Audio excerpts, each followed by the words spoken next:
Dans l'analyse esthétique du visage, nous avons bien évidemment parlé des bases osseuses, qui sont le squelette, c'est l'infrastructure du visage. Les plans de couverture, la peau, bon ça, vous la voyez, elle est en face de vous, et c'est ce que va subir cette peau par les muscles que nous venons de détailler avec l'ensemble des muscles paussiers.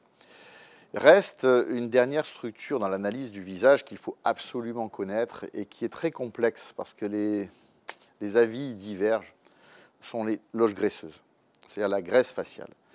Alors, dans les dissections que vous pouvez faire au laboratoire d'anatomie, ce qui compte selon moi, c'est l'aspect qu'on appelle macroscopique. En gros, vous ouvrez, qu'est-ce que vous voyez? Après, l'analyse microscopique, oui, ça peut avoir un sens de faire des ultra-dissections microscopiques, mais quand on ouvre et qu'on ne comprend pas et que cela ne correspond pas avec ce que l'on voit, c'est toujours assez complexe. Donc moi, je préfère rester assez un peu chirurgical, peut-être un peu caricatural, mais en tout cas, ça m'aide à comprendre un visage, parce que lorsque l'on fait une dissection, on va trouver systématiquement deux types de graisse, un petit peu comme ceci, comme ceci, comme ceci, comme ceci. Voilà, et qui vont descendre là.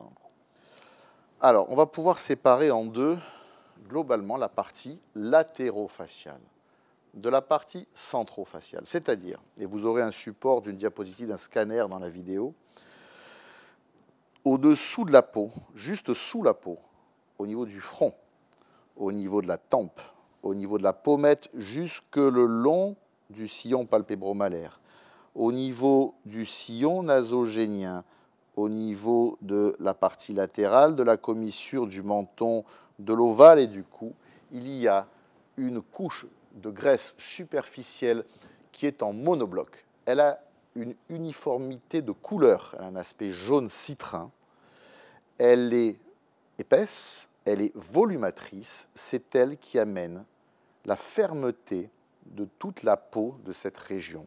C'est elle qui amène le volume lié à la graisse superficielle. Cette graisse est très vascularisée, elle a une couleur particulière et elle donne une densité, une fermeté à la peau de toute cette région latérofaciale. Et lorsque l'on continue la dissection, on va retrouver au niveau des yeux, c'est-à-dire au niveau des paupières, au niveau du nez, au niveau des lèvres et de la partie inférieure des lèvres et supérieure du menton, une graisse superficielle qui est en continuité avec l'autre, mais vous allez être surpris par la différence de couleur. Au-delà de cette limite, la graisse devient plus grise, plus terne, un côté blanc, blanc pâle. Elle est beaucoup plus fine, c'est-à-dire que le support graisseux entre la peau de la lèvre et le muscle des lèvres est très très fin, ce qui explique que chaque contraction musculaire engendrera une ride beaucoup plus facilement que dans la région latérale, puisqu'il n'y a plus de support. Et on peut séparer artificiellement, en disséquant ces deux structures. Elles sont dans, bien sûr, une continuité anatomique, c'est la graisse superficielle, mais clairement, il y a une réelle différence entre cette graisse péri-orificielle autour de la bouche, autour du nez, autour des yeux, et la graisse latérofaciale, ne serait-ce que par la couleur et par la densité du tissu, et donc par la résultante sur la peau des régions dans lesquelles on va trouver ces deux contingents graisseux. Et la jonction entre cette graisse superficielle latérale et cette graisse superficielle médiale correspond à tout ce que l'on va vouloir traiter, c'est-à-dire globalement la région du sourcil, la région du cerne, de la vallée des larmes, du sillon palpébromalaire, du sillon nasogénien, du pli d'amertume. C'est à cette jonction, finalement, que l'on va retrouver de véritables ligaments cutanés, en tout cas surtout dans le nasogénien. Il y a une telle adhérence de la peau sur certaines régions que cela crée, entre ces deux graisses superficielles, une séparation qui est visible à l'œil nu, que ce soit en chirurgie ou en anatomie. Donc là, voilà pour la graisse superficielle. Elle couvre tout le visage. Et si vous prenez un enfant n'a quasiment pas de paupières inférieures. Pourquoi? Puisque cette graisse superficielle, elle remonte quasiment jusqu'au rebord ciliaire. Et c'est en se raréfiant dans cette région et en migrant vers le bas que l'extension de cette zone ici de graisse superficielle fine va donner l'illusion en fait, que la paupière grandit, qu'elle s'agrandit, qu'elle descend, qu'elle s'allonge. Et c'est cette sensation finalement de paupière inférieure qui s'étend avec le temps, qui correspond tout simplement à la raréfaction du tissu graisseux superficiel au niveau de la paupière. Ça, c'est mon concept. Alors d'autres concepts disent que oui, mais cette graisse superficielle, on peut aussi la diviser en différents compartiments. On peut séparer la graisse superficielle frontale en 2 ou 3 compartiments, la graisse superficielle latérale en, je ne sais pas, 4, 5, il y a celle-là, enfin, différents compartiments graisseux. C'est suite à un article très célèbre nord-américain de Rohrich et Pessa que ces travaux ont été faits, montrant que si par exemple j'injecte des colorants avant une dissection dans les différents compartiments de la face et que je dissèque le lendemain, eh bien, je vais trouver ces colorants limités par des septies et on va pouvoir définir des loges graisseuses. Oui, sans doute que je ne nie pas la réalité de ces loges graisseuses, je nie leur aspect pratique. Parce que quand en percutané, c'est-à-dire déjà à travers la peau comme ça, je ne sais pas dire si la loge, le septis sera plutôt ici ou ici. Il n'y a pas de repère pour donner la limite de ces compartiments. Quand on ouvre, et à l'œil nu on ne le voit pas non plus, donc quand on n'est pas capable, en observant une structure, de définir quelles sont les limites de cette structure, je ne sais pas comment en percutané, après en piquant, on va pouvoir être sûr d'injecter spécifiquement le middle forehead compartment, enfin l'internal, le middle ou le lateral forehead compartment. Ne connaissant pas la limite, je ne vois pas quelle est l'application. Donc ça, c'est déjà ma première réserve, c'est je ne vois pas vraiment comment je peux appliquer cette dissection colorée à une injection sur patient. Première étape. Donc, je reste sur moi, graisse superficielle centrofaciale, graisse superficielle latérofaciale. Ensuite, nous allons avoir un autre type de graisse. Quand les gens vont bouger, sourire, tous les muscles vont donc entraîner des mouvements et faire glisser toutes les structures molles du visage les unes par rapport aux autres. Et ces glissements sont possibles grâce à des tissus graisseux qu'on appelle des cysarcoses.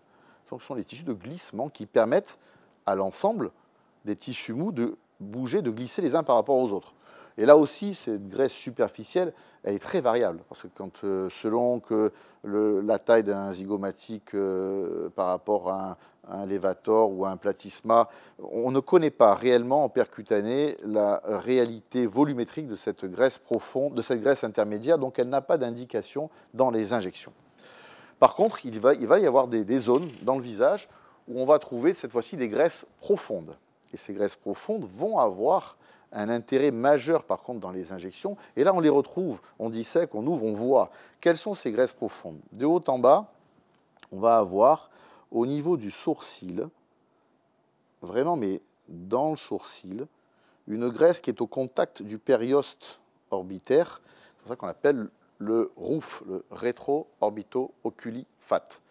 Cette graisse, si on dissèque, on va enlever la peau, on va enlever la graisse superficielle, on va enlever le muscle, on va enlever la galéa, et sous la galéa, on va retrouver au contact du périoste un tissu graisseux qui va globalement faire un peu le tour de l'orbite, mais dans la partie haute, on l'appelle le ROOF, le rétro-orbito-oculi-fat. Et on va pouvoir se servir de ce ROOF pour souvent venir redonner du volume à cette région, du volume à la région, ici, du sourcil et de la région infrasourcilière. La même chose dans la partie orbitaire inférieure. Là, on en a parlé de l'espace prézygomatique. Cette fois-ci, c'est le SOUF, le suborbito-oculi-fat. Et ce SOUF va être limité en haut par le cadre orbitaire avec un ligament qui s'appelle l'orbicularis retaining ligament, l'ORL, par ici latéralement le zygomatic ligament, qui est un autre ligament, c'est-à-dire une attache assez forte. Et on va définir cette zone-là, qui est l'espace prézygomatique, où on va retrouver de la graisse réellement au contact de l'os en profondeur, qui n'a rien à voir avec les autres graisses dont on a parlé, qui n'a rien à voir avec la superficielle, rien à voir avec l'intermédiaire, c'est une graisse profonde.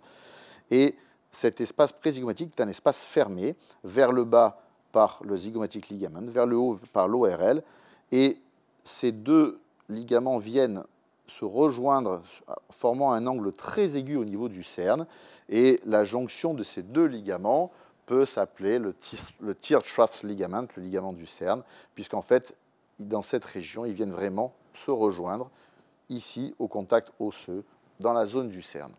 Donc, rouf, souffle. Il va y avoir dans la région temporale une graisse que l'on va retrouver, si on suit les plans, la peau, la graisse superficielle, puis le fascia temporal superficiel, puis l'aponévrose du muscle temporal qui va se diviser en deux dans la partie basse, et elle va définir dans la partie basse une petite loge graisseuse. Alors, le paradoxe, toujours dans la langue française, c'est qu'on va l'appeler la loge graisseuse temporale superficielle, alors qu'en fait, elle est en position profonde, puisqu'elle est au contact du dédoublement, elle est dans le dédoublement de l'aponévrose du muscle temporal qui est en profond, et cette graisse profonde va communiquer en dedans du zygoma, elle va communiquer dans la fosse infrazygomatique avec une graisse profonde que l'on va retrouver ici, qui est la boule de Bichat.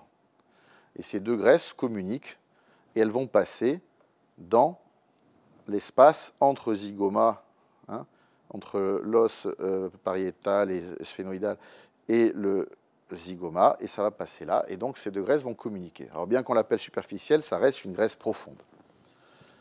On va retrouver ensuite une graisse profonde au niveau de la fosse canine, au contact périosté. Là aussi, on va avoir des follicules graisseux au contact de la fosse canine. Donc ça a aussi un intérêt lorsque l'on injecte. Et enfin, on a une très importante quantité de graisse en dedans des mentalistes, en dedans du carré du menton, au contact osseux, une graisse prégénienne qui est aussi très intéressante que lorsque l'on va injecter. Donc voilà les graisses profondes qui seront utilisées dans le cadre des injections. Ce seront essentiellement le rouf, le souffle, et éventuellement la graisse temporale superficielle, la graisse profonde canine, la graisse profonde prégénienne. Le reste, c'est très variable, et donc on n'est pas ensuite sur des zones systématisées qui pourront réellement servir. Pour le reste, c'est essentiellement l'os qui servira de support et pas forcément les loges graisseuses profondes. Donc je répète, une petite synthèse, il y a la graisse superficielle qui couvre l'ensemble du visage, mais qui se sépare en deux autour des orifices avec une graisse superficielle latérofaciale et périorificielle, deux couleurs différentes, une jaune citrin, une blanc gris. Au-delà de cette graisse superficielle, les 6 sarcoses intermusculaires qui permettent les glissements, dont on se sert peu. Au-delà de cette graisse intermédiaire, les graisses profondes du visage, avec essentiellement le rouf, le souffle, la région temporale, la région de la fosse canine, la région prégénienne. Voilà nos concepts de l'anatomie graisseuse du visage et comment nous pourrons trouver les applications lors des techniques d'injection.